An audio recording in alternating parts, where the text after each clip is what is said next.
Joining me now to speak about this and much more, Speaker of the House Mike Johnson. Mr. Speaker, welcome back to Fox News Sunday.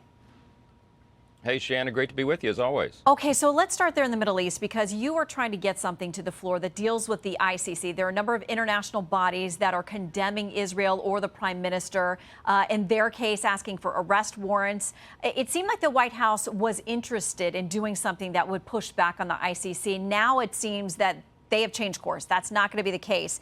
House Foreign Affairs Committee Chair Michael McCall says this: we want something that can become law. We're not really interested in a messaging bill. And it sounds like there is bipartisan agreement in doing something to push back on the ICC. But with the signal we're getting from the White House now, what could you pass that you think the president might sign? Well, we hope to actually determine that by this afternoon. These negotiations have been ongoing with our Democrat colleagues, and we are working very hard, as Chairman McCall indicated there. We don't want this to just be a political exercise. We think it's important for Republicans and Democrats to stand together and send a message to the international community that the abuses of the International Criminal Court, the ICC, cannot be allowed to go forward. And the idea that President Biden would backtrack on that, he would disagree with us, that we should impose sanctions on ICC officials when they are threatening to arrest the Prime Minister of Israel and the Defense Minister of Israel in the midst of their war for survival is to us unconscionable. So look, I hope that the White House sees the light on this. We've got to do this, and we need to do it next week. And my intention is to bring that legislation to the floor. If we have to do it Republicans only, we will, but I certainly hope the Democrats will come along with us on it. Well, and you did get Democrats to come along now on this invitation to Prime Minister Netanyahu to come speak and address Congress. You did get Chuck Schumer and Hakeem Jeffries to join when it seemed like they may not at one point, but not everybody's excited, including Democrat or independent Senator Bernie Sanders. He says it's a very sad day for our country that Prime Minister Benjamin Netanyahu has been invited by leaders from both parties to address a joint meeting of the U.S. Congress. Netanyahu, he calls him a war criminal, says he's not going to attend. He does in a fuller statement say Israel's got a right to defend itself, but not to kill tens of thousands of civilians, destroy universities, hospitals, homes. How do you respond to his characterization? Bernie Sanders is parroting the talking points of Hamas and the Ayatollah in Iran. If that's the side he wants to choose, so be it. Our Democrat colleagues have to make a choice. Are they going to stand with our most important ally in the Middle East at this most desperate time, as has traditionally been the case in Washington? We've had bipartisan agreement that we have to stand in solidarity with Israel. Or are they going to take this new side and stand with Hamas and the Ayatollah? Bernie Sanders has chosen a side. I hope that our other colleagues in the Democrat Party will stand up and do the right thing. We desperately need it. Israel desperately needs it. I spoke to Prime Minister Netanyahu as recently as Wednesday about all of this. And he's deeply concerned. You know, we did issue that invitation for the joint address to Congress. I'm really grateful it finally went out. I would note that I sent the draft of the letter, the joint letter, back in mid-March to Chuck Schumer. It took him quite some time to agree. But we have finally gotten that done. Prime Minister Netanyahu is anxious to come and address us, and I hope that we can get that scheduled here in the coming weeks. Okay, I want to get to the Trump verdict and talk through that, but quickly want to ask you about the news this morning. We've confirmed that the White House saying the president is going to take executive action on the border. You've been pushing him on to do that for a long time. We don't know what it is yet, but do you give him credit for at least taking that step? I don't, Shannon. It's too little, too late. Now he's trying to desperately show the American people somehow that he wants to address the issue that he himself created.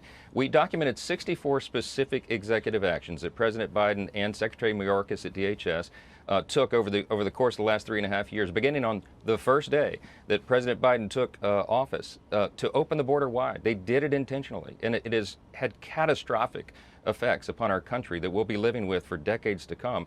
And now he wants to issue some sort of executive order, I guess, to show that, oh no, he really does care about the issue. The only reason he's doing that is because the polls say that it's the biggest issue in America. Every state's a border state. I've traveled to over 29 states, done events in 117 cities as of yesterday over the last 6 months. There is an energy out there. People are motivated. And the first question that comes up in almost every public forum is, what about that open border, and why in the world would President Biden allow it?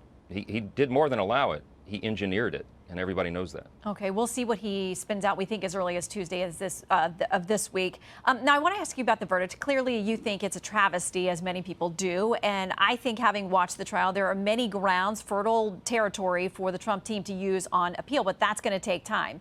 In the meantime, there are a number of Republicans out there saying, you guys need to turn around and do this same thing. John Yoo writing this: Republicans have to bring charges against Democratic officers, even presidents.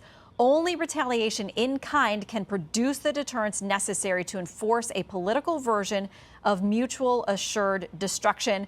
The other side, Peggy Noonan, writing about how high the temperature is, says this: we have to ease up. We have to stop enjoying our hate so much. We can't go on indefinitely like this. Are you worried that Republicans will be perceived as doing the very thing you're accusing Democrats of using the legal system for political purposes, if you follow John Yoo's advice? Here's what I believe, Shannon. Listen, we are the rule of law party. Chaos is not a conservative value, and we have to fight back, and we will, with everything in our arsenal. But we do that within the confines of the rule of law. We believe in our institutions. We are conservatives, and we are trying to conserve the greatest country in the history of the world, and its institutions are an important part of that. Our system of justice is an important part of that. So what we'll do with our tools that we have in Congress, in the House, is we'll use our oversight responsibility. We've already done that. You saw our Judiciary Chairman, Jim Jordan, issue requests for Alvin Bragg, the DA in Manhattan, and for the lead prosecutor, Colangelo, to show up for a hearing on June 13th in our Select Committee on the weaponization of the federal government, because that's what they've done. And the purpose of the hearing is to investigate what these prosecutors are doing at the state and federal level to use politics, political retribution in the court system to go after political opponents of federal officials like Donald Trump. That's a really important thing for us to delve into. And we're going to look at Special Counsel Jack Smith, who we believe is abusing his authority as well. We have the funding streams. We have mechanisms to try to get control of that. We'll be doing that within the confines of our jurisdiction. And I think that can have the desired effect and show the American people we're not going to tolerate this. Shannon, at the end of the day, people are losing their faith in our system of justice itself, and that's a serious threat. Okay, we're almost out of time, but I want to quickly ask you about something that may need clarification. You said on Friday you think that the Supreme Court should step in. You said, I think that the justices on the court, I know many of them personally, I think they're deeply concerned. Now, one of your critics out there, somebody who covers the court with me at part of the Supreme Court press corps, Mark Joseph Stern, wrote this. He says, fascinating to hear the GOP Speaker of the House admit to having private conversations with multiple justices who expressed concern to him about Trump's conviction. I'm sure those justices will recuse from any eventual appeal to avoid sitting on a case they've prejudged. I didn't take your comments to mean that specific conversation, but want to give you a chance to clarify. No, thank you. Of course, I haven't had conversations with the justices. I just know their character, their personality. I know what they've said in the past. They are deeply concerned, as we are, about maintaining our system of justice. If you walk into the Supreme Court building, Shannon, you and I know, chiseled on the marble above the front door is equal justice under law. They are concerned about maintaining that idea. We all are, because it's a necessary ingredient to keep a constitutional republic. That's what I was referring to. I think they're concerned about using courtrooms for politics and political retribution. We all are. We all should be. Every American. That's what I was referring to, and I think in their heart of hearts, they're concerned about it just like we are.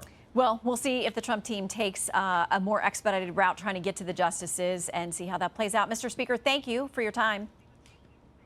Thanks, Shannon. Appreciate you. I'm Steve Doocy. I'm Brian Kilmeade. And I'm Ainsley Earhart. And click here to subscribe to the Fox News YouTube page to catch our hottest interviews and most compelling analysis.